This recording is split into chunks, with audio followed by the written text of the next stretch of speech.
பின்னாடி சாயாமல் தூக்கணும். பின்னாடி சாயக்கூடாது, சாயாமல் கையை மேலே தூக்கணும். இறக்குங்க. மடக்கனாப்பில் தூக்கணும். மடக்கனாப்பில் இறக்கணும். சரி. இப்போ ஒரு கை மட்டும், அந்த கை மட்டும் தூக்குங்க.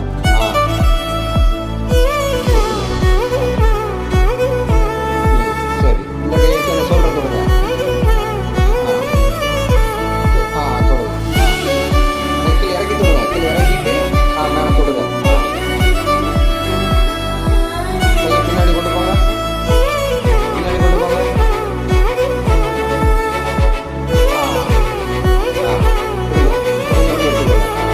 பின்னாடி கொண்டு போங்க.